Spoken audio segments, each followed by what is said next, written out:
Halo, Assalamualaikum. Halo teman-teman, suaranya kedengaran nggak? Halo, cek 1 2 3. Halo, suaranya kedengaran ya? Oke. Oh ya sip. Nah langsung ya. Bismillahirrahmanirrahim. Assalamualaikum warahmatullahi wabarakatuh. Selamat malam teman-teman semua. Alhamdulillah ya bisa bertemu lagi malam ini setelah sekitar 1 minggu lebih ya, baru bisa jumpa lagi. Mohon maaf saya minggu lalu agak terkapar tuh baru pulang.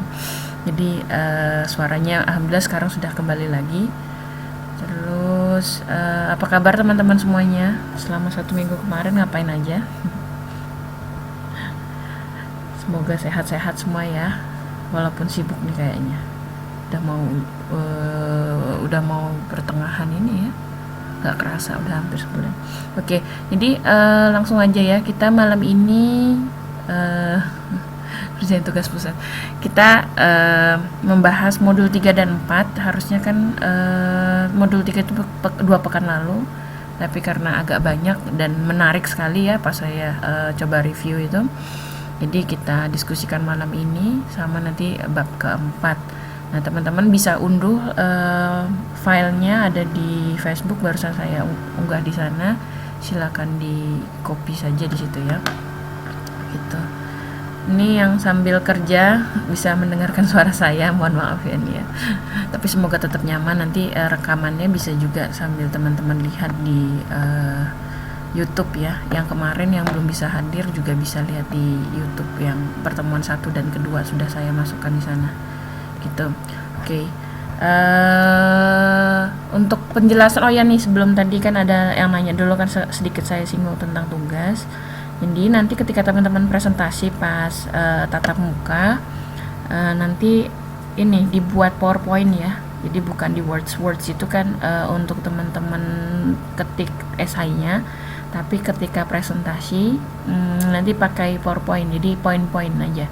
Poin-poin, nanti tinggal pengembangan bagaimana kekreatifan teman-teman dalam menyampaikan gitu ya. Terus ada lagi nggak ini yang mungkin mau ditanyakan terkait dengan tugas? Mas Nano kan kemarin sempat menanyakan juga apa saja sih sebenarnya yang dinilai dari situ. Saya sebutkan kalau untuk esai itu analisanya lebih ke analisa teman-teman sebenarnya kan. Nanti selama 1 semester ini, maksudnya dari beberapa modul itu kan kita udah belajar teorinya nih, teman-teman kan belajar tentang studi kasus, nanti silahkan dipelajari dari situ gitu ya. Maksudnya dianalisa lah sesuai dengan kasus masing-masing. Sedangkan kalau untuk presentasi itu nanti saya lebih pengen lihat dari sisi kemampuan komunikasi sih. Jadi selain pengen dengar suaranya langsung, nanti juga gimana teman-teman mengelola diskusi ya dengan teman-teman yang lainnya gitu. Waalaikumsalam Mas Nano, selamat datang, langsung bergabung ya. Ini juga baru dimulai, mohon maaf. Oke, mungkin so far gitu ya Mbak Suhartini. Ada lagi yang mau ditanyakan terkait dengan tugasnya? Nanti mungkin biar kalau misalnya teman-teman masih agak bingung gimana tugasnya, nanti saya kasih kayak apa ya, semacam panduan lah, apa aja sih tahapan-tahapan yang harus teman-teman lakukan sebelum mengerjakan tugas akhir. Mungkin semoga ini tidak memberatkan ya, tapi bisa membantu teman-teman untuk belajar. Terutama memang ada beberapa tahapan, kayak misalnya gimana sih cara menyusun pertanyaan kan. Harapannya nih teman-teman ada wawancara ya, diskusi langsung sama narasumber, karena kan organisasinya ada di Taiwan semua, dan teman-teman bisa diskusi langsung, entah itu ketemuan atau bisa via Skype atau apapun lah. Yang pasti memang harus ada komunikasi langsung, jadi data primer yang diambil gitu ya. Oke, langsung saja nih untuk materinya malam ini. Menarik ya, kita belajar tentang 2 bab. Yang pertama itu tentang efektivitas organisasi di modul ketiga, dan yang modul keempat itu ada birokrasi, tentang masalah birokrasi. Nah mungkin kadang yang biasa organisasi kita sudah tahu prakteknya ya, udah tahu gimana pengalamannya, tapi ketika membaca nih, saya pribadi juga jadi belajar Kalau di sini ternyata teorinya, oh iya benar-benar pas kita pengalaman tuh, oh kayak gini loh. Tapi teoritisnya, ilmu yang sebenarnya tuh yang secara struktur itu belum dipelajari. Nah, baru sekarang inilah kesempatan buat kita bersama saling berdiskusi ya tentang efektivitas organisasi. Nah, kalau kemarin bab 1-2 sudah ngomongin awal-awalnya, nah ini kita udah mulai ngomongin tentang efektivitas, sudah langsung praktiknya. Terutama ketika ada evaluasi atau misalnya organisasi biasanya setiap tahun pengurusan ada LPJ. Nah, ini efektivitas ini akan menunjukkan bagaimana sih keberhasilan organisasi, apakah sudah mencapai target atau tidak, terus melihat kemampuannya apakah memang sesuai dengan yang diinginkan, terus ya evaluasi juga apakah organisasi tersebut jadi lebih maju, lebih berkembang, lebih kaya atau gimana gitu. Nah, yang jadi pertanyaan adalah sebenarnya gimana sih ukuran tingkat keberhasilan organisasi? Terus ukuran tingkat keberhasilan ini kan macam-macam. Nah, ini nanti secara teoritis yang akan dibahas selanjutnya.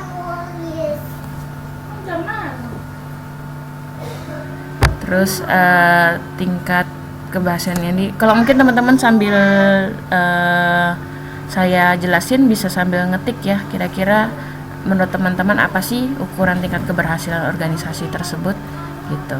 Nanti bisa silahkan diketik ya, menurut kalian tuh suatu organisasi dikatakan berhasil kalau apa. Ini sedikit oh ya, ini ada pertanyaan dari Mas Nano, maaf baru lihat tentang narasumber. Iya, jadi nanti narasumber itu untuk tugasnya ya, berarti iya termasuk nanti pengurusnya Mas. Jadi narasumber untuk interviewnya tuh bisa pengurusnya, bisa anggotanya, dan kalau wajibnya sih pengurusnya ya, pengurusnya. Kalau misalnya ada anggotanya atau orang yang pernah dapat pengalaman dengan organisasi tersebut, pernah bersinggungan lah gitu, atau mitra atau apapun, nanti bisa diskusi dengan mereka. Nah, nanti akan terkait juga dengan materi malam ini nih. Ini bisa salah satu dasar buat teman-teman untuk berdiskusi dengan organisasi yang akan dijadikan studi kasus nanti untuk tugas itu ya. Nah, tentang modul 3 ini yang dibahas ada 4 ya secara besar. Ada pengukuran efektivitas, terus gimana nih kalau misalnya nanti ada goals atau tujuan atau sasaran yang beda-beda, gimana cara mengatasinya. Kemudian yang ketiga ada tentang pendekatan yang biasanya dilakukan untuk mengukur efektivitas organisasi. Terus ada pendekatan integratif ya, yang menyeluruh dan tergabung gitu ya dalam mengukur efektivitas organisasi gitu. Nah, nanti bisa sambil dikaitkan dengan tugas teman-teman ya, jadi ada gambaran besarnya seperti apa. Oke, lanjut. Jadi biasanya di sini kalau untuk mengukur efektivitas pasti ini ya, efektivitas atau efisiensi itu dijadikan dasar dalam keberhasilan, terutama di suatu organisasi. Dan ingat ya, organisasi di sini bukan melulu organisasi mahasiswa saja, tapi mulai dari yang paling kecil misalnya terkait dengan keluarga yang dulu pernah kita bahas, atau misalnya tingkat yang paling besar itu negara atau birokrat atau pemerintahan kementerian gitu ya. Jadi di sini cakupannya sangat luas sekali terkait dengan organisasi tersebut gitu. Nah, jadi di sini memang ini ya konsep yang paling penting tentang teori organisasi, terutama efektivitas organisasi. Ini misalnya kita ngomongin suatu organisasi ini memang sudah bagus atau belum sih jalannya. Terus kita taunya tuh caranya gimana ya, dengan melihat gambaran secara menyeluruh kan bisa mengatakan suatu organisasi itu efektif dan efisien itu dari mananya. Nah, itu harus kita lihat secara luas gitu. Dan disebutkan juga kalau organisasi itu kan itu melibatkan nggak cuma internal aja, tapi juga ada eksternal ya, pihak-pihak luar yang terkait. Terus nggak cuma untuk inputnya saja yang atau misalnya sumber-sumbernya dari organisasi, tapi hasil atau produk dari organisasi tersebut itu bisa berupa dalam bentuk barang maupun jasa atau aktivitas kegiatan gitu ya.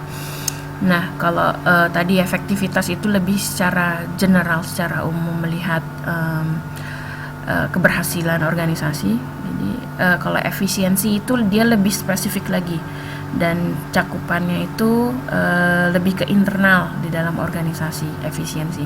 Karena kalau efektivitas kan biasanya dari luar juga menilai, sedangkan efisiensi itu biasanya hanya internal organisasi. Terus memang efisien itu kan lebih ke hemat ya, dikatakan kayak itu, hemat organisasi itu apakah dalam menghasilkan suatu output itu sesuai dengan input. Jadi gampangnya ini besar pasak atau daripada tiang enggak, kayak gitu. Pendapatan sama pengeluarannya bagaimana. Kalau misalnya di keluarga kan juga gitu ya, di keluarga kan kadang pendapat kita pemasukannya berapa, terus konsumsi keluarga berapa, segala macam. Efisiensi itu bagaimana penghematan dari pendapatan tersebut dalam sehari-harinya gitu. Nah, ini nanti diterapkan juga di dalam organisasi, perusahaan, terus negara juga termasuk di dalamnya gitu. Nah, ini nanti ini saya ambil dari luar ya, tentang efektivitas dan efisiensi. Jadi bisa dikatakan kadang efektivitas dan efisiensi sebenarnya itu terkait atau enggak sih. Nah, kalau di dalam modul itu dikatakan bisa juga tidak, dalam artian efisien itu belum tentu efektif, atau sebaliknya efektif itu belum tentu efisien gitu. Jadi kadang kan sering gitu kalau misalnya kita ngobrol diskusi dengan teman-teman tentang masalah efektif dan efisien itu selalu kita barengkan ya, padahal belum tentu juga efisien itu pasti efektif gitu.